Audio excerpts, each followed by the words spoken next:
second quarter was super interesting, bro. I saw a lot of great defense. I think Tyrese gets subbed out of the game, and TJ McConnell comes in, and the Pacers kind of struggle to score on offense. I didn't know if you noticed this, but they staggered Shea. They had Shea in playing for a long time. I think he was going up against TJ McConnell, and Halliburton was resting, and that's kind of the period where the Thunder were able to go on a little bit of a run. Obviously, whenever Halliburton sits, the Pacers offense sort of stalls. And then obviously the season that Trae Young had, having averaging the most Oh assists man. for the whole season, it just kind of, like I said, I think with that injury, I think that's really what it would just boil down to, and just not having the talent. But even if he was Right. there, it not saying that they're like a solidified first round exit, it would have been probably a little more interesting. But they're definitely missing something. I don't know what it is exactly. I think it's another Yeah. player to kind of help provide a little more offense whenever Trae Young isn't on the floor, and also just probably getting a little bit better defenders. I think that's what they're kind of they're trying to get, like you said, with the big forwards, the Risha's, the Jalen Johnsons, like those type of forwards that can a little bit of do it all. Man. Well, what's going on, everybody? It's your boys over here at Three Man Weave. I'm your lovely co-host ZD in the building with CJ. We coming at you guys live June 14th on a Saturday. We got an action-packed slate. You know what I'm saying? We got a ton of stuff on the docket for tonight, man. Got the recaps for Game 3 and Game 4, and we got the off-season files, man. We got Atlanta Hawks. We going alphabetically, and obviously, I want to get out ahead of this because this is going to be a longer series since we got to go through all the teams, but it's going to keep us busy, and we have an exciting offseason. But we're not in the offseason yet, so we're going to start it off with the finals. I'll just get right into it, man. Game 3, the Benedict Mathurin game. The most points in the NBA Finals off the bench since Jason the Jet Terry, 2011 NBA Finals, and I think it's interesting. We'll talk about his performance in Game 4, but the performance in Game 3 is really what won the Pacers the game. Tyrese Halliburton obviously was flirting with that triple-double, but what was most impressive to me, TJ McConnell, man, just he impacts the game in so many different ways. But for me, it was just on the defensive side of the ball, right? We were talking about it before we got on the pod, but stealing the inbounds pass, being a pest all over the court. Um, for I said this, but for people who think he's underrated, yes, but now he's doing this in a bright light, and it's kind of like a Derek White situation where you don't really know about these guys until they perform on this certain stage. And I would say TJ McConnell is no longer underrated. We know his name, the Thunder know his name. I think they've been tested, bro. Like especially in Game 3, I noticed that they were just very reliant on Shea, and Andrew Nemhard was brilliant. I think at sometimes, we've talked about how the Thunder are just they're ball dominant. They like, J-Dub, Caruso, obviously they get involved. They play team basketball, but at times their offense can become very stagnant. And I think they just ran into that issue last game. Like I said, Tyrese was kind of everywhere, bro. I think he had 11 assists and like 9 boards. He's just been able to do everything, man, for the Pacers. Just controlling the pace, being kind of the floor general that they need to be successful. And we've talked about the Pacers in this series, but bro, this Game 3 was the first time where I was like, hey man, they could win the NBA Finals. I want to talk about Game 4, what happened. Obviously, they didn't win this last night, but in Game 3, that's kind of where my mindset shifted, bro. That's what I have in my notes is they really showed to me that through their defensive ability, and then obviously if whenever they're hitting shots and everybody's flowing on offense, and Benedict Mathurin shows up, or you get an Obi top in Game 1, right, with the 5 triples, the Pacers are a dangerous team, bro. And I think that's ultimately what's going to decide this series is obviously their bench scoring. I think they outscored the Thunder's bench 32-18, if I'm not mistaken, in Game 3. So, it just goes to show you that whenever the Pacers are firing on all cylinders, it's very difficult to stop them. I think the Thunder, though, it was tough. We've talked about how Chet's kind of gotten back into his rhythm over the last few games, and that's been good to see. Shea didn't have the greatest game in Game 3. Pretty stifled by Andrew Nemhard's defense, but he still has to play through that. Obviously, it was the first time that we've seen him bothered in this finals, in my opinion, was Game 3, and I think he bounced back really well in Game 4. But you gotta give credit where credit is due. Rick Carlisle has a lovely game plan, and all the Pacers play extremely well on defense. So you just gotta chalk it up to that. But Jada, man, Caruso, there's a lot of positives to take away from the Thunder side. I think Lou Dort as well. We've talked about him a lot in the NBA Finals this season, but he just keeps hitting those three balls, those corner threes, and being a really big, not focus point for the offense, but when he can be the focus and he can score, it helps out the Thunder a lot, bro. And I think they've really had that all season. You've talked about it with other guys in your camp, Cam, JG, but you've watched these guys all year and you've seen them battle back through difficult situations, and I think it just speaks to how battle tested they are, bro. We talked about the Aaron Wiggins game the other night, and the Thunder have a ton of players on their bench that can do extremely well too. And I think in this game they came up a little bit short, their bench that is. And I just think they were just relying too heavily on Shea to really get it done. But you got to give credit where credit is due, man. The Pacers are taking care of business at home.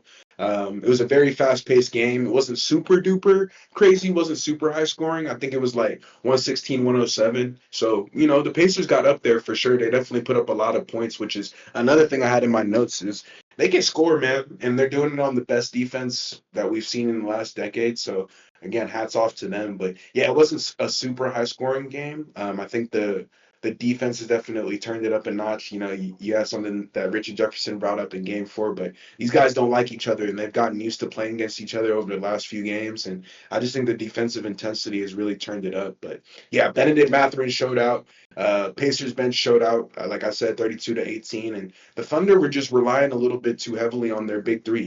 I think it's tough whenever Shea, we talked about this too, man. Game 4, he really showed up big, but it's tough whenever he's gassed, he's tired, he's going up against 3, 4 different defenders every game, and they're picking him up 94 feet. I think the average pickup for game 3 was like 65 feet away from the basket for Shea. So I think it's the furthest away from the basket, the furthest distance away from the basket that he's ever been picked up in his career. And so it kind of goes to show you how the Pacers are playing the Thunder right now. Very tightly, very on the ass, as they like to say it. But yeah, man, definitely a solid game for the Pacers, bro. Like I said, it kind of shifted my mentality towards really the possibility that they could win the NBA Finals. I thought that was possible before, but I really believed it when I saw their Game 3 performance. And so that was kind of my first initial thoughts. And I'll just set the scene. I think 2-1, a little bit of desperation. CJ and I do Monday, Wednesday, Saturday recordings. So there was those Wednesday night happened, and then it was on Friday. So it was like those 2 days in between. So we weren't able to do a preview, but obviously, we just finished talking about Game 3, but I'm assuming here that the Thunder were a little not desperate, but anxious. That's the word I would use. If they were to go down 3-1, they know it's go time, backs against the wall. But this was probably the biggest game I would say of Shea, J-Dubs, Chet, all not Caruso's because he has a title, but outside of Caruso, probably every Thunder's the biggest game of every Thunder's player's career. Honestly, I think for me, what I'm most shocked about is like you're saying, just Dagnall talked about it in a post presser, but the Thunder's poise is just unmatched. They don't have any doubts or any fears about who they are and what they're going to be playing through and how hard it's going to be to get there. And so, yeah, I didn't expect a lineup change, which I'm sure you'll start off with, but other than that, just I know that the Thunder had a fire lit under their ass, bro, and they were not going to come out short here. And you saw their performance, gritty, 100%. I think, yeah, bro, when it tipped, it was like from the jump you saw it, man. Siakam again. The Thunder made a lineup change. They put in Hartenstein, I think, right, instead of Case and Wallace, and so that was pretty interesting to see him with the two big lineup from the jump. But tons of pace, man.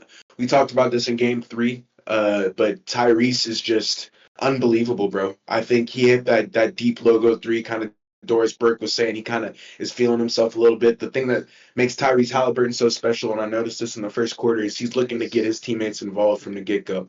And that's something that's very special, man. And it's rare to find a guy like that. It's rare to find a superstar player that doesn't have to score to necessarily impact the game. I think what makes Shea and Jokic and Giannis so special is their ability to score as well. But Tyrese Halliburton really wants his passing to shine, and I think he kind of got them going early, giving the ball, spreading it around, showing the love. And I honestly thought the way that the Pacers were playing, and this is, just my first initial thoughts, is quarters 1 through 3, bro.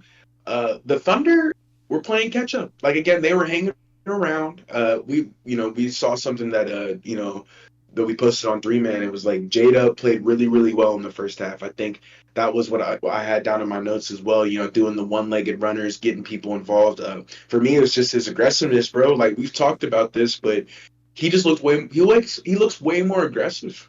I don't know what's changed necessarily, but I think it's a matchup thing. But he just looks like he can take advantage of an Obi Toppin or Andrew Andrew Nemhard, excuse me. But guys who are a little bit slower or smaller, like Jalen Williams is right there, and I think he kind of kept the Thunder in the game in terms of the scoring. Shea had a decent first three quarters. I think he got like 22 points on 22 shots through the first three quarters, which is it's okay. It's a point per shot. It's nothing to write home about. But between J-Dub, Caruso, Shea, they were able to kind of keep the flow of the game and keep up with the Pacers offense, who's very potent. Everybody kind of touches the ball and gets involved. I noticed a lot of good things from Pascal Siakam. Benedict Mathurin didn't necessarily show up in this game, but I think the Pacers were able to kind of get by Pascal, Miles Turner, Obi Toppin getting big putback dunks as well. But the Pacers are able to get by with whoever's willing to pitch in to score. They kind of do it by committee, whereas the Thunder are obviously led by Shea in that scoring department. But yeah, the Pacers looked great, man. I think Indiana's like you said, the corner threes for me is something to put down in my notes. Like they continue to fire away from there. Neesmith, Nemhard, Siakam, all of those guys are super dangerous from the corner three ball. Second quarter was super interesting, bro. I saw a lot of great defense. I think Tyrese gets subbed out of the game and TJ McConnell comes in and the Pacers kind of struggle to score on offense. I didn't know if you noticed this, but they staggered Shea. They had Shea in playing for a long time. I think he was going up against TJ McConnell and Halliburton was resting, and that's kind of the period where the Thunder were able to go on a little bit of a run. Obviously, whenever Halliburton sits, the Pacers offense sort of stalls, and that's happened continuously in the playoffs, and it's happening in the finals. So I think that's something to watch out for, kind of depending on which lineup the Thunder is putting in the game. The Pacers may have to switch up what they're doing on offense to make sure they can keep up. But, bro, yeah, Caruso, man, just like you said, I haven't seen this from him, and I've seen him win a ring on the Lakers, so I've seen a lot of great things from this guy. But the way that he's played for the Thunder, I've never seen it before. The Euro steps, man,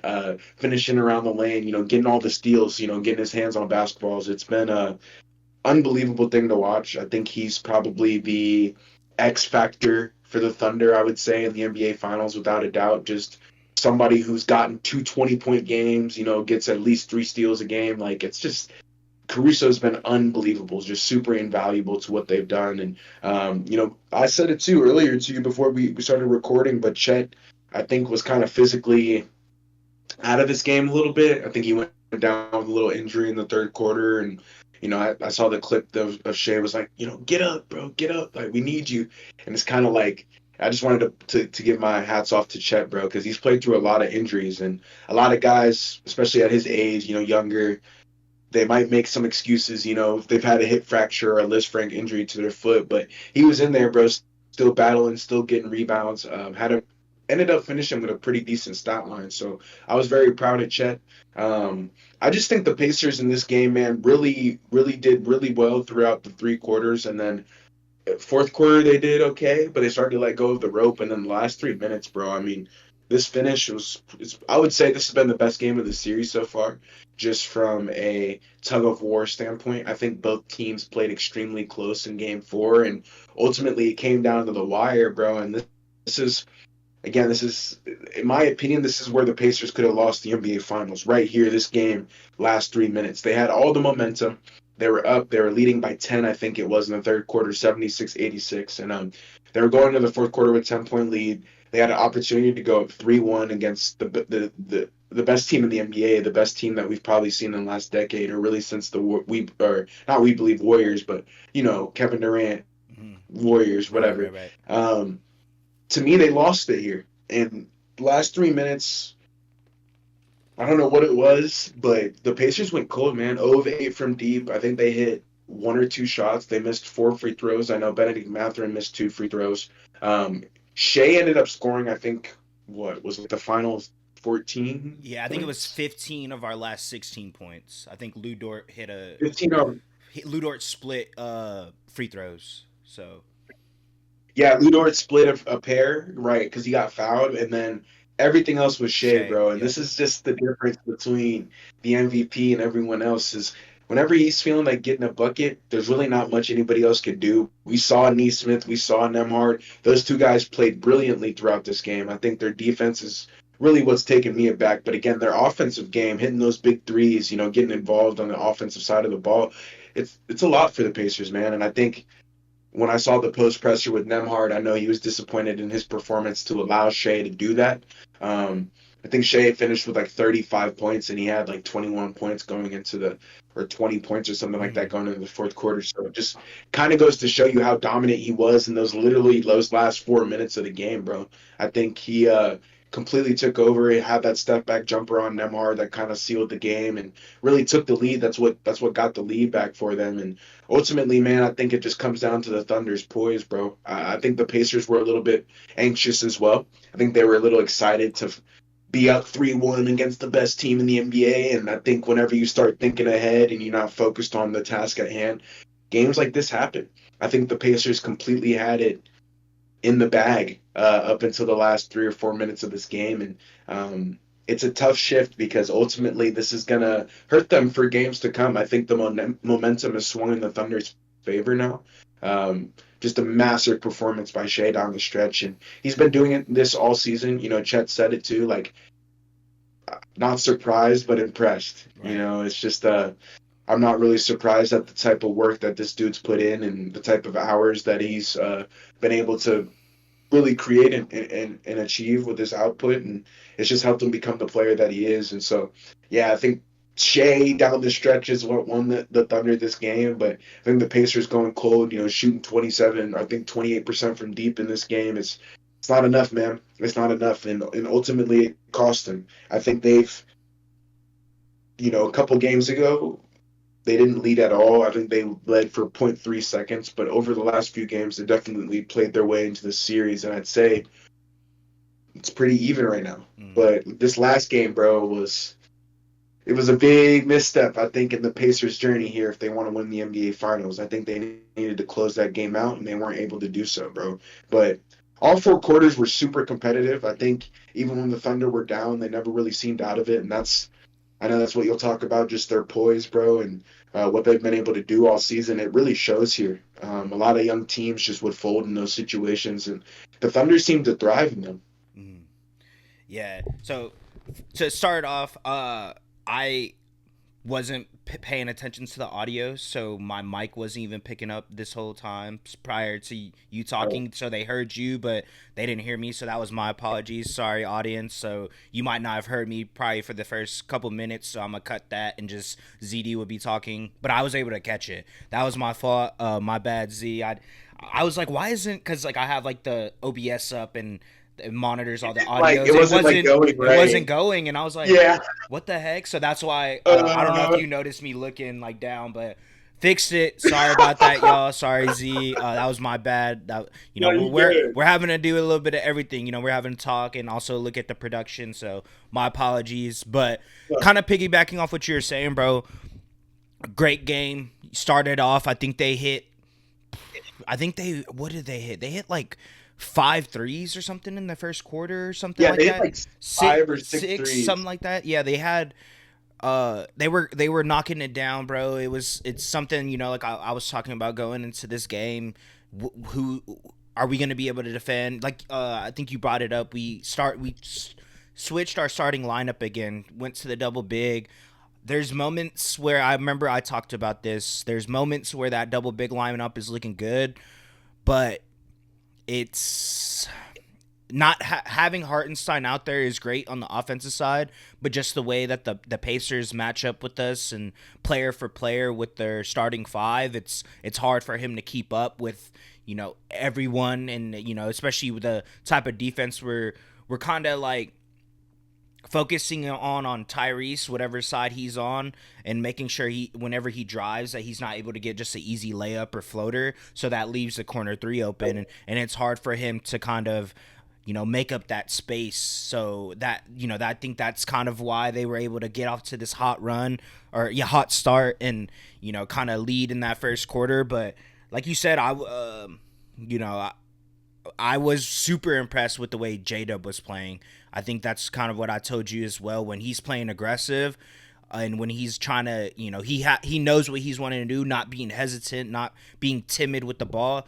I think he's obviously all NBA player, all defense, all star. We know, the season that he had. I think that's kind of what he showed me in this game specifically, just his ability to attack the rim and get fouled. I think that's something where he's going to have to play like that for the rest of this series. And if we're wanting to win, we're going to have to rely on him doing that, because like you said, Shay's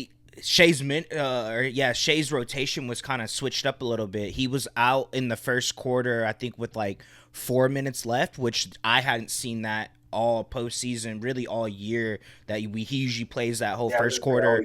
We'll sit the second quarter, and that's when J-Dub can kind of get it going. But J-Dub was doing so well, and Shai kind of had a rocky start at the beginning of the game. So J-Dub was kind of getting those minutes where Shai usually would eat up that whole 12 minutes. He was able to capitalize on it, and like I think you had brought it up to me before we started, it looked like he was gonna drop like a 40 piece, honestly. But just kind of what he was able to keep us in the game when Shai was kind of struggling. Like obviously he was able to get a couple shots here and there. He wasn't making them, but J-Dub is really what kept us in the game. And then like you said, bro, just what Alex Caruso has been able to provide for us off the bench this whole season, really postseason, because I think that's when he really started to, lock in with his offensive game, and they're trying to key so much on Shai and obviously J-Dub. It kind of gives him that freedom to, okay, I could kind of get to it, like you said with the Euro step. Hadn't seen Caruso do that in a while, and even it's like that fadeaway mid-range shot that he hit. I was like, wow, that was a tough bucket. Like I didn't know Caruso had that in his bag. So he's in his bag. Yeah, so just those type of plays, bro. You know what I mean? I think heading into halftime, we were down by 3. So, still in the game, but I think it was really, they were talking about it too. I think RJ was talking about it. The Thunder the third quarter is usually when the Thunder, if they hit their shots, which we weren't this game, we only hit 3 for the whole game, mind you. I'm pretty sure everyone knows, but to give people a kind of, bigger picture of the whole thing. But that's usually when we're able to, kind of lock into our defense, commit turnovers, hit some threes, and build a lead. But this game, bro, like you said, Pacers were the better team for the first three quarters. Like we were kind of looking like you said, gonna be down 3-1. It was gonna be a whole different ball game. But that fourth quarter, bro, that's when we really locked it in. And I think it really started with Chet getting that putback dunk. I know he got 2 of those. He got a putback dunk, and then he was able to get an offensive rebound and then put it up for some other points. I feel like that was kind of what really rallied us and what kind of started the whole thing. And then, like you said, bro, just Shai down the stretch, fourth quarter. That's really when he started to lock in. It's when he started being a little more aggressive. I think you talked to me about it before we started. Nesmith putting his hand on his shoulder. Just, those type of moments in the game where it looked like the possession was kind of dead, and are we going to be able to make these tough shots that Shai is taking? But they were fouling him pretty much that whole fourth quarter, so he was able to capitalize off of it. And when you're playing aggressive, it's it becomes a mind game. You know what I mean? It looked like the refs were, I wouldn't say giving us the whistle was in our favor. I wouldn't say that, but a lot of the plays that they were doing, it's hard to do that for all 4 quarters with a player like Shai on your team. I think this was his kind of moment for him in this playoffs or this series, where like this is why he's special. He's able to take over. He's able to, where obviously the Pacers went cold, like you said, but we were able to capitalize on those situations, and the fact that he scored the last 15 of our 16 points, I think that kind of says everything you need to know about this game. You know, he was able to knock down some big shots. That 3-pointer was huge, bro, huge. Because I think what did it cut it? Cut it down to 2, right? Yeah. So we were able to kind of get it going from there, and then just like I said, you know, when I talked to you about this, I've been saying it all season. You know, Shea with the ball, you know, crunch time. That's I'm completely fine with him. You know, obviously this game is a great example of what he can do. Game 3 was kind of the reverse of that, I guess, you know, with the whole relying so heavily on him. I think this was a great bounce back game for him, showing him kind of what he's been doing all season. Yeah. Didn't turn the ball over as much. You know, there was a couple sloppy passes, like I said. I think that's just more so just being tired. You know, I think you brought it up. Like, these guys you could tell that people are gassed, but I mean, this is the NBA Finals. This is what you've been working for your whole career. So I think that's something we got to kind of look, you know, take that out, because everyone's tired at this point. And like you said, bro, going back to Chet, he tweaked his ankle twice this game. I don't know if it was the same ankle. It might have been both ankles, and then he also got hit in the leg. So just kind of seeing what he was able to do, and, you know, being gritty, tough. This was a great example of that. You know, this is when I think, like you said, a shift of the series. I felt like whoever won this game was going to be who ends up winning the finals, and I think this is a great example of our resilience and just us staying true to who we are. You know, I think that's something, you know, I was telling you about, like, you know, don't switch up your game plan. You know, we're as successful as we are this season because of who we have and the type of the personnel that's on our team. So just kind of staying true to that. And I think that this game was a perfect example of it, because we were not hitting our shots, like I said earlier, but we were able to get to the free throw line. And I think that's where we really won the game, bro, because we were able to knock down almost 90% of our free throws, and that kind of gives time for everyone to catch their breath. You know, I would see Shea kind of like breathing a little heavy, but he's still able to knock down all his free throws, and same with J-Dub. Like, those free throws were huge, bro. And same with Alex Caruso. You know, he was 5 for 7, but just what he was able to do on the defensive side, and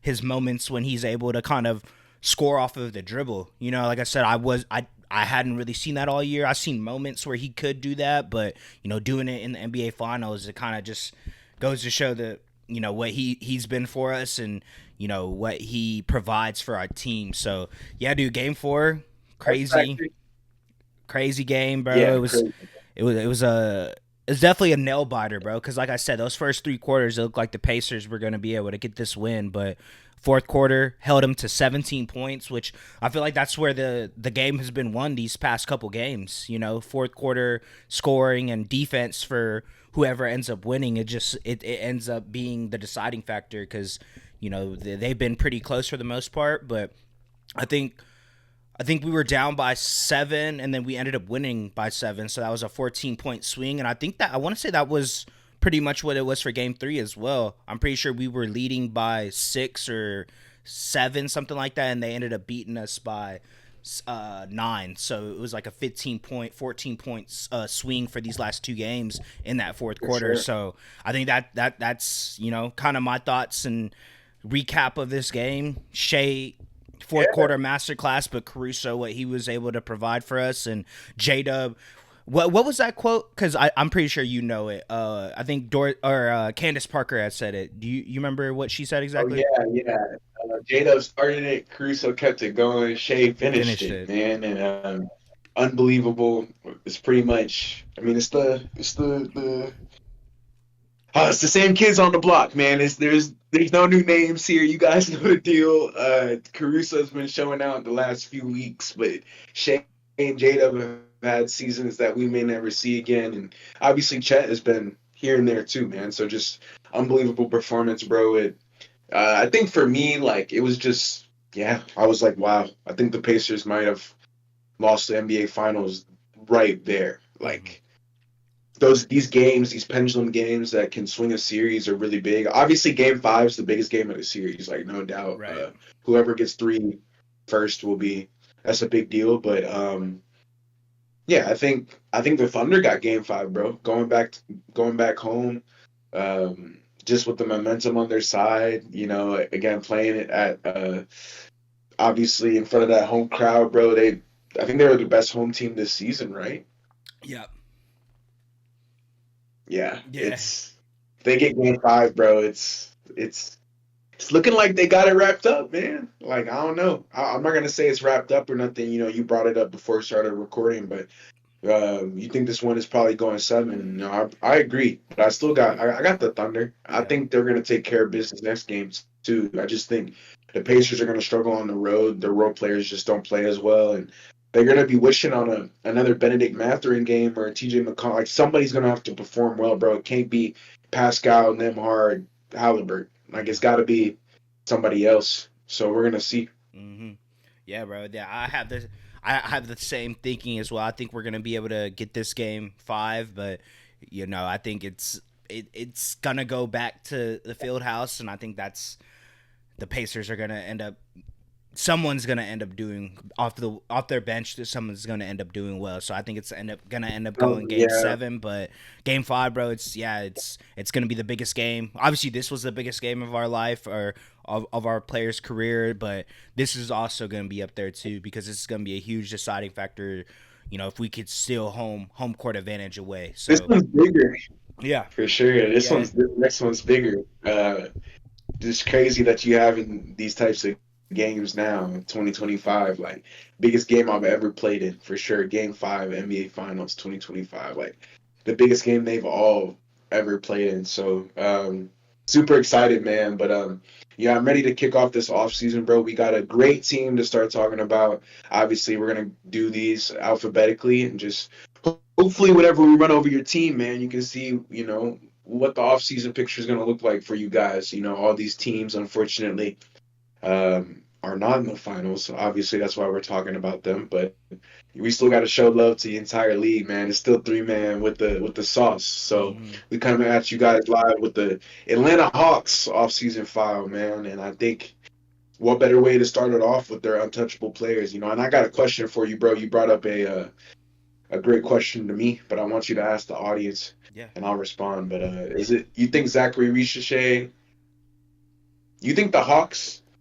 Who do you think's more untouchable to the Hawks, Zachary Ricochet or Dyson Daniels? Ooh. Explaining. Yeah. That's a good question. For me, it would probably be Ricochet. I think it's just kind of just what the season Okay. he had and his rookie being a rookie and just what he was able to kind of show us the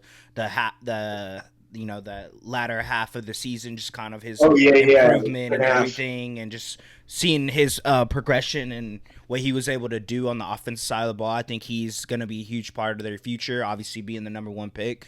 But I think it's definitely a conversation because what Dyson Daniels also provided for them, and I'm pretty sure they weren't expecting that. Coming over from the Pelicans and whatnot, but I think it's Ricochet. But I definitely asked you that as well. What are your kind of thoughts? Yeah, I went with Ricochet only just because of he's the fact that he's a rookie, he's a bit younger, and I just think Dyson Daniels has a little bit more to go in terms of proving himself. And when I say that, he's soft, third year in the league, obviously just won most improved, so he's gonna have to follow that up with something. And I think the expectations for him are much higher. And I could see the Hawks getting maximum value for Dyson Daniels in a trade, bro. I think there's a lot of teams that could use his services, and they would be willing to give up a lot of draft capital for him. So, kind of like to your point, I just think Ricochet, this latter half of the season, kind of showed me what he's capable of doing in the future, and has the chance to be a similar type guy to Dyson Daniels, not on the defensive end, but definitely a better offensive player. And he's a bigger guard, just longer. So I got to go with Ricochet. But in my opinion, obviously, this is kind of what 3-man weave thinks. But the other two untouchables are, other than Zachary Ricochet, Trae Young, Jalen Johnson. Pretty simple. I'm not going to lie, these two guys are the motor to the Atlanta Hawks offense. When Jalen Johnson went down with that injury last season, everything kind of, I wouldn't say it got derailed. They still were in the plan, but everything definitely changed after that. I Yeah. think Jalen Johnson triple double watch, bro. One of the best rebounding forwards that we have in the league. His offensive game really came into form with his running mate Trae Young giving him the ball, throwing alley oops, things like that. So for us, we think those three players are very untouchable, and you can see why. I think all three of them have talent that's immense in their respective expertises, and I think that Jalen Johnson coming back this next season is going to help the Hawks out a lot, especially on offense. But I just feel like those three dudes to start off with are probably their untouchables going into the offseason. And we can even look at their salary. I have it down. I think you looked it up. Ricochet is getting 14 this year. I think Trae is getting like a $46 million price tag, which is super high. Obviously, he's the franchise centerpiece, and he's been a elite point guard for the last 4 or 5 years. We talk about Trae Young a lot on this podcast, but what he's been able to do in the assist department, I think for me is what's most surprising. We know he can score, but I didn't honestly think he'd be the type of facilitator that he's turned himself into. Just at his size, it's really hard to be a good passer. Yep. And I think he is a top 3 or 4, 5 passer, however you want to argue in the NBA. And I think the Hawks are clearly building around him. I don't think he's going anywhere. So if you're an Atlanta fan, I'm sure you're happy to hear that. I know you guys don't want to lose Trae Young, and there's been some talks about him wanting to leave before, but I don't see that happening. Do you? No, I don't think Yeah, so I don't either. see that I happening. feel like there wouldn't be any reason to in my eyes. Exactly. Just he, obviously that draft night trade with Luka might leave a sour taste in your mouth today, but looking at that trade now, I'd say it was pretty like evenly matched for where these guys are both going to end up. Both first ballot Hall of Famers, no doubt, no matter what. Even if Trae Young never wins an NBA Finals, I still think his stats kind of prove how good of a player he was. And honestly, I blame the Hawks front office for that. Salah and obviously, what's his name? Landry Fields, I think it is. Yeah. Is their GM. But those two guys, the owner and the GM, I think it's their responsibility to put Trae in a successful position because he's been loyal to this team for his entire career, and that's why he's making a $46 million number next year. Jalen Johnson is making $30 million next year, which between me and you is right where he should be priced. But if you don't know who Jalen Johnson is, more of the underrated players we have in the NBA, you're probably like, damn, that's expensive. Well, it's expensive because he's one of the best forwards we have in the NBA when healthy. I think this injury kind of puts a damper on his value a little bit, but super versatile power forward, uber athletic. We saw what he could do last season, and really I would say his per 36 minute stats are crazy, but he finally got the 36 minutes to run, so you're starting to see those 28, 14, and 6 type of games, which doesn't happen often. I think him and Scotty Barnes, Jokic, Doncic, guys like that, Shea, kind of in that area where they're putting up 25 and 5 pretty much every single night. And I think Jalen Johnson is uber talented, bro. I think what's crazy is on this list, I think Trae and Jalen Johnson are probably on the same level of untouchable, in my opinion, just to the value to the Hawks now. I think not to slight Trae Young, but I think they recognize the value that Jalen Johnson has in the growing NBA that's honestly ran by forwards who can jump, super athletic, who can score, who can defend. And that's the prototype for the NBA, man. It's not the 6'3" guy who's kind of small, who's, vertically challenged. It's definitely a 6'8" wing defender, and I think that's exactly what Jalen Johnson is right now for the Hawks. So those are, again, our 3 untouchables that we have from each team. I'm going to try to find 3 for each squad, but that's my reasoning for each person. We explained Ricochet, younger, showed out in the second half of the season, obviously an offensive project, but he's going to turn into something special if he can build in the right room. And Trae Young and Jalen Johnson are kind of speak for themselves, but we touched on it just right there. But what do you think about the recent playoff exits over the last 2 seasons? I know they've made the play-in a couple times, but what are your thoughts on how this season looks specifically losing the play-in? Yeah, it was definitely surprising. You know what I mean? I think it was something where I think we predicted them to win that play-in game, right? And end up. Yeah, bro. That's right. Did they lose both? Were they a higher? They won. No, they won one. They won one. Okay, that's right. And then they ended up Yeah, losing. they won. They beat the Bulls. Yeah, Yeah, that's right. Just I think I mean you talked about it. You know, you explained it perfectly with that injury to Jalen Johnson that kind of had him sit or had him be out for like the whole season really. Besides the first half, I think that kind of hindered their success of the playoffs. I think it was, you know, kind of what he was able to show us. You know, like you say, getting those starter minutes and being healthy, kind of showed us the type of team that they could potentially be.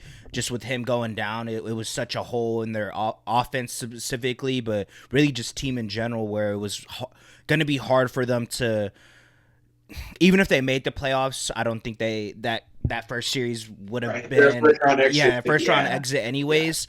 But it sucks because they had such a bright future, I guess, or a bright Sure.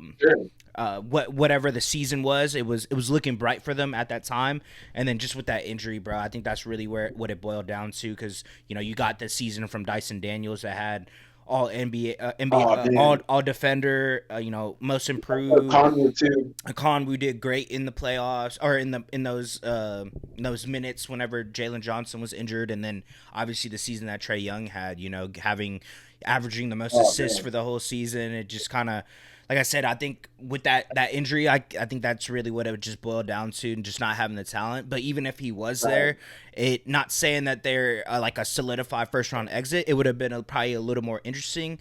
But they're definitely missing something. I don't know what it is exactly. I think it's another Yeah. player to kind of help provide a little more offense whenever Trae Young isn't on the floor, and also just, you know, probably getting a little bit better defenders. I think that's what they're kind of, you know, they're trying to get, like you said, with the big forwards, the Richeches, the Jalen Johnsons, like those type of forwards that can a little bit of do it all. You know, they could score, they Yeah. could defend. I think that's kind of Well, what they're kind of yeah. the archetype of type of player that they're needing, and probably just someone that could run the offense as well. Whenever you know, the Trae Young isn't, whenever he's not on the court, you know, it's kind of the offense kind of looks a little stagnant, little in the mud. It's kind of hard for them to generate anything when he isn't on the court.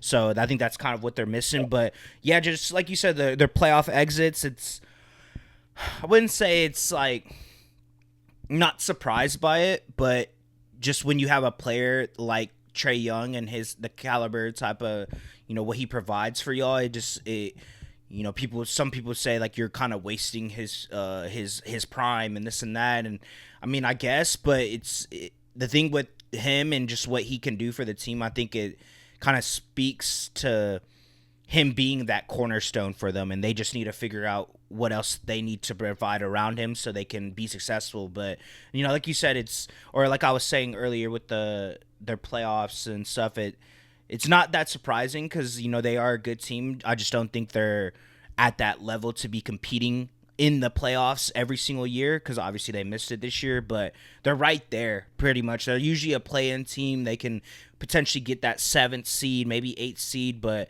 I think they're gonna need that full healthy season of Jalen Johnson, and hopefully Dyson Daniels can, you know, we know what he could do on the defensive side, but I think for me, this upcoming season for him, it's just going to see if he can kind of develop a better offensive game, because I think that's what they're needing. Maybe even being kind of Yeah. the Yeah. initiator for an offense, if he could do that, because I wouldn't put it past him for being able to. But yeah, that's kind of my thoughts on their playoff exits, bro. What are your thoughts? Yeah. Well, I think even going back to like the Eastern Conference Finals, they just they haven't really been able to get it done. I think they've been searching for that similar again, like remember John Collins, DeAndre Hunter, like Boki, obviously, who they traded for Trey Man. Like there's a couple key trades that they let certain guys walk who provided some value in the past. And I think that's kind of why their future is so cloudy a little bit right now, is just because they need to find those guys that they essentially lost that were really the main reason for why they went to that Eastern Conference Finals. I think we talk about the play-in, but the play-in is not where they want to be. I think they want to be in the playoffs. They want to be a contender. They want to be a top four seed. And like you're saying, to get there, they're going to have to add a lot more pieces surrounding Trae Young, especially on their bench, who can provide that same sort of punch on the offensive side of the ball. Going into their asset situation, I think they're like $40 million under the luxury, which is really good. Yeah, that's Their good. balance sheet looks pretty healthy. Yeah, I think I had in my notes it's like $70 million the following year. So they have a lot of room to add some assets or get, another player if they want. We are about to talk about their draft situation here right now, but I think again the Hawks have drafted interestingly over the last few seasons, but going back to that Eastern Conference Finals run, I just don't think they've had the same type of roster surrounding Trae. And so they're still searching for that as we speak, and that's kind of why you see these playoff exit or play-in exits. I'll call them play-in exits, is because they're not in the playoffs. They're not good. They can't withstand an injury. If somebody gets hurt, they don't have any guys to really backfill the roster, and that's an issue. And we'll talk about that in a second. But going towards obviously their draft, you spoke about this before we hopped on the recording, but I think the 13th pick this season, excuse me, if I'm not mistaken, is going to the Spurs, which is an issue. Yeah, it I is. think this draft is that's kind of a problem, right? This draft is one of the more loaded drafts that we've had in the last few seasons, and I heard Bobby Marks speaking about it, but for Atlanta not to have the 13th pick is it's like getting coal on Christmas a little bit because they need somebody from this draft who's within the lottery to be able to give them a chance next season. I think Richeche, they got lucky falling on that, right? Obviously, I don't even think they had the best odds last season, but they got him with the first pick, which was honestly between me and CJ seems to be a pretty good pick. I would say Richeche and Castle were probably the best from that class right now. So that's really interesting to me. But they've been able to draft well when they have their picks. But they currently, I think they're tied up until like 2028. So I don't know if they have that 13th pick if they were to have it, who they would go with. But unfortunately, that's going to San Antonio, and I think they have the 22nd pick in this year's draft. So they'll have to see how that shapes up a little bit down in the later round of the first round. But ultimately, I know they would rather have a lottery pick, which they don't have this season. So, what are your thoughts on that, man? Do you feel like they need to build? The question that I had for you is, do you feel like they need to build around Trae Young using the draft or using their cap? Because that's the question. Yeah, no, I think they're gonna have to use their cap, bro. Like you said, their books look great. Like you said, they have 40 mil able to spend. I don't know exactly what free agent is gonna be on the market, but I think that's kind of where they're gonna probably have to build through because with the 22nd pick, not saying that player isn't gonna be you know uh contributing to winning basketball and isn't going to be able to provide that for y'all. But I think when you have that much money to be able to that it's expendable in your books and for your team, it kind of you have to use it. Obviously, we're probably gonna have to get that extension for Dyson Daniels when that happens, but that's not for another couple years. So they have some leeway to be able to get. I wouldn't say like a home run pick, but someone that can help with It's your solid. team right now and kind of fill in the holes that you have on your roster. So that being said, I don't know who that is off the top of my head. I don't know what the That's free okay. I don't know what the free agency looks like, but I think that's where they're gonna have to do just because, like you said, they don't have a first round pick or they don't have their own pick for the next 3 years, right? Couple 20, seasons. 2028. So it's gonna They be can trade to get it back. yeah, no, they can. Like you said, they have a lot of good young pieces, so they can make a trade to end up getting their picks back. But for me right now, I think they're gonna have to rely on their salary, the money that they have on their books to be able to build and help Trey. Yeah, that's honestly a great question. We'll probably ask a lot of teams is like, how are you guys gonna do that? Because a lot of teams built through the draft. Thunder, Pacers, right? Hmm. Outside of the Halliburton trade, I would say that was a team that was built primarily through the draft. Obviously, with Siakam as well. There are gonna be. I think it's a mixture of both, right? Ultimately, um, the Thunder also traded for Shea, right? Not to say like he wasn't a homegrown person, but I think your team, if you want to reach the NBA Finals, it's going to have to be a mixture of both. But I agree with you, bro. Through the cap, if you have the money to spend it. It doesn't. I mean, it carries over, but it's important to also kind of recycle what you think like what the capability of your team is. So you don't want to just assume, oh, well, I think what happened in 2021 as well is they assumed, well, we're just going to make the Eastern Conference Finals next season, but that's not how that goes. You kind of want to be all in, and that's why it's so interesting to see what happened with the Suns, right? Or whenever a team goes all in and it doesn't work out, you're kind of like, oh, well, shit, but what do we do next? But I think it's important to have be risk adverse. Understand that there's some risk associated with going all in, but at this point, Trae Young is a generational talent. I think he deserves another superstar player playing next to him, and if that means spending all of your money on, they're going to make more money, they're going to have more money to spend, but spending all of your money on a nice free agent, then I would do so as well. I agree with that statement 100%. I think kind of going into the three keys for their offseason, I think they need to acquire ball handling and backup playmaking depth. You brought this up a couple minutes ago, but there's really nobody else besides Trae Young who can initiate on offense. I think Shea and Daniels and Jalen Johnson are going to be expected to do so at some point, which is going to be good. I know Quinn Snyder has a very interesting basketball brain, and I know he's willing to do that, but I think it's going to give Trae Young the opportunity to play off ball. But yeah, they need a reliable point guard, man, a backup point guard who can do something, who's efficient. I don't exactly know off the top of my head who that is, but I know they have the capability of getting somebody who would be willing to play that bench role and really come in and be a floor general, bro. Continue to be kind of a second fiddle to Trae Young and make sure that all the secondary players are still getting involved when he's on the bench or he is getting double teamed or triple teamed, because sometimes that happens. Trae Young is 6'2", and he has to learn how to pass around these double teams and stuff. So it would really be nice if they had another initiator to take that ball handling pressure off of him. You know what I'm saying? Mm-hmm.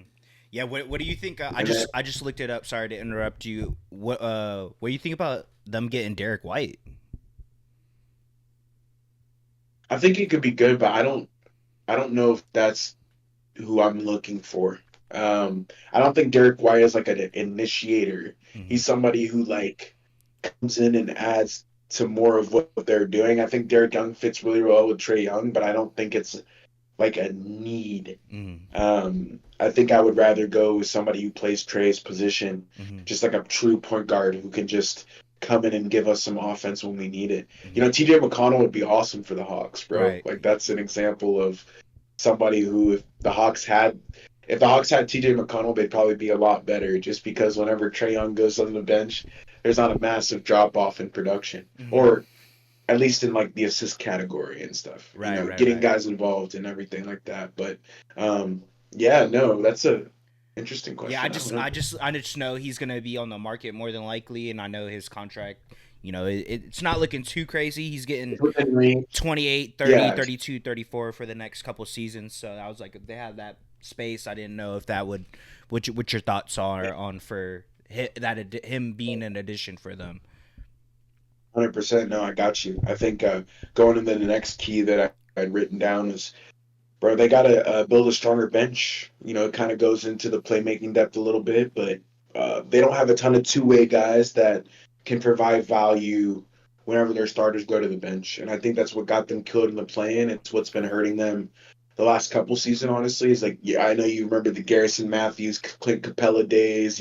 Like there's nothing wrong with that, man, in the regular season. But when it comes playoff time, like you need some real dogs on that bench. The Hawks are 6 or 7 deep right now, and they need 8 or 9 guys. Those 7, 8, 9 needs to be able to contribute at a high level for them to be able to be successful coming out of the offseason. And I think, Landry and Salah's the owner and Landry's the GM. I think they're going to be looking to add a lot of bench pieces using that cap room. Instead of one big splash, one big player, they might go ahead and spend money here and there, right? Because you can spend it on a couple players. You don't have to spend it all on one guy. And I think that's where the Hawks really have to get savvy, right? When CJ brings up their books and their balance sheet, it's important to kind of realize that it's like we can turn this one guy into 3 players who might be kind of a Swiss Army knife for what we need and address all 3 of these needs, or we can get one guy who's a superstar who can address the playmaking depth immediately. That's why Dejounte Murray was so great for them, is because,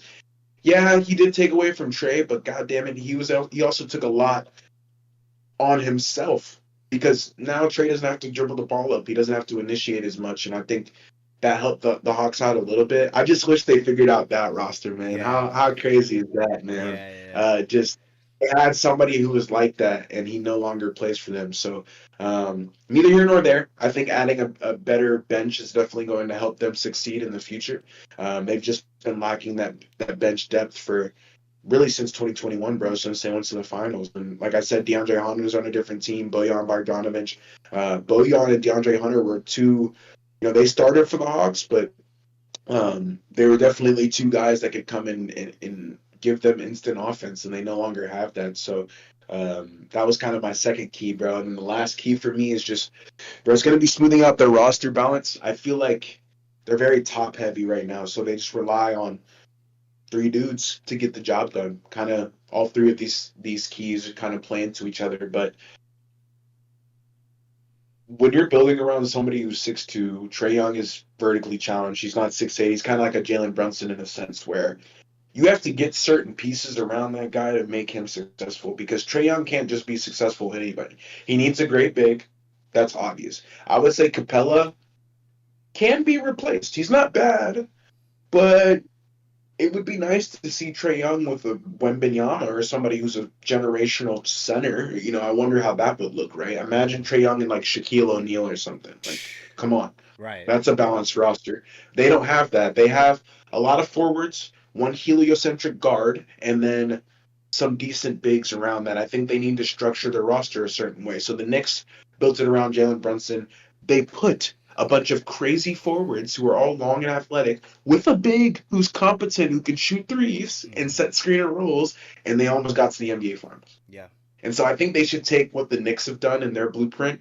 Obviously, they don't have James Dolan money, but they should try to implement what they can from other teams who have taken that blueprint that already works. And so those are my three main keys to success, bro. Other than that, I think this was a great little segment. I don't know if you have any other thoughts, but Atlanta looks pretty healthy. It's great to start off with them as well, because I think they don't get a ton of credit, but obviously they've had a couple rough seasons the last couple years, but I know the Atlanta faithful's obviously happy to hear this one. Yeah. No, yeah, bro. You said it perfectly. I agree with every single thing that you said, and like you said, I think it's just figuring out who those pieces are going to be. Obviously, we don't know off the top of our heads. We don't know, who's going to be available for like a trade or anything. But they're right there. You know what I mean? They've been there since they went to the Eastern Conference Finals, and they've always been a team, at least in the play-in. And I think obviously you don't want to be in that position, but the fact that y'all are really just on the back of Trae Young kind of just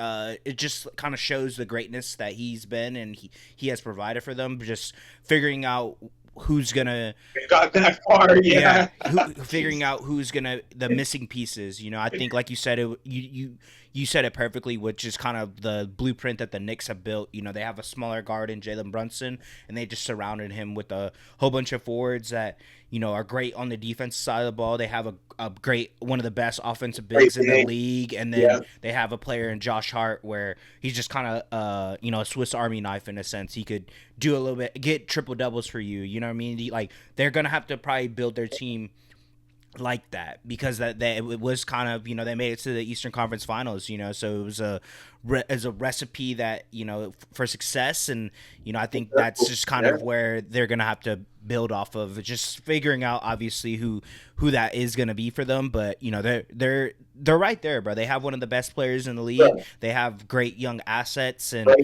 but in the cap space is just kind of their draft picks is kind of where they're lacking. But when you, like we said earlier, when you have that cap space to be able to potentially get a splash or get key role players that are on a little bit cheaper deals or whatever, get a couple players like that. I mean, we could be talking about the Atlanta Hawks in next season, 2 seasons, whatever it may be, like, talking about them making a deep playoff run. So, bro, and the next team we're talking about, the East is wide open. The Boston Celtics are next up for next episode, but with that injury to Tatum, the Hawks have a chance to really speed up that process. The Celtics have ruled the East for so long, and I like the point you made about the Knicks. It is a great blueprint for them to use. It's already been successful, and it's already proven it can beat the Celtics, which is that's the problem of the East, Yeah. right? And so I love this, man. I'm excited to dive in this, into this with you. I think this was like a great 20 minutes. We just talked about Atlanta, so I'm glad we got to go over them. Haven't talked about the Hawks since the first week of the play-in. Yeah. You know what I'm saying? So Yeah. we got to show love to the Atlanta faithful, but I'm glad that we got to go through it, man. I'm excited to see some of the offseason moves that they're going to make. I wonder who they're going to acquire, who they're going to trade, or what's going to happen on draft night. We're going to see, man. We're going to see. Yeah, we'll see, bro. Yeah, I like this, bro. It's a good exercise for us. Kind of talk about each team, see where they're at, what their future kind of holds and their situations, what they can do to improve their roster and whatnot. So it's gonna be fun, especially in the off season. We won't have that much stuff to talk about, so this will be a great exercise for both of us. Yeah, that's gonna be good. Yeah, I'm excited. Yeah, man. we gotta start it early, bro. There's a lot of freaking teams, so Yeah. CJ and I have a lot to do, but that's why it's coming out. I guess Game 5 is happening Monday, so finals not even over. We're still on the finals, don't worry, but we got to hit you guys with some early off-season content for sure. Yes, sir. Yeah, bro. Was So, anything else you want to let the audience know before we wrap this up? yeah, baby, Thunder up. Clearly, those boys, I just want to say, like, they got through the dark. I think the light at the end of the tunnel is very near. Writing is on the wall, as CJ likes to say. Just keep watching hoops, man. Gotta love hoops. Obviously, I'm excited to see who wins these NBA Finals, bro. Like, I know we got a couple more episodes before that happens, but it's almost that time, bro. Mm-hmm. It's almost that time. Almost that time, bro. Yeah, ZD said it, man. Thunder up. Ready to see Game 5 with what that game has in store, and just kind of just ready for this this series to be over, man. This, like I said, it's been giving me so much anxiety. I like you said. I mean, Sure. obviously but everyone else knows I'm a diehard Thunder fan. So these moments for me right now are super, stressful and whatnot. But I love it. It's a great time of year for me. Just haven't had to experience it with me being so involved in the sport in a very long time. So just ready, man. And my apologies again for messing up on the audio audience and Z, but we mess up every now and then. But good thing I caught it before we really started to get into the pod. I was gonna say, you would have been heated if we got this far and you were like, bro. Yeah, because I looked down, I was like, wait, why is my audio levels not moving? And I was like, but we got it, man. Like I said, won't happen again. I'll promise you that. And just watch hoots, man. And can't wait to the draft. That's gonna be a dope day as well. Thing. But yeah, man. Besides that, if y'all liked and enjoyed this episode of 3-Man Weave, don't forget to leave a like, comment, subscribe, and we'll see y'all next time, man. Peace.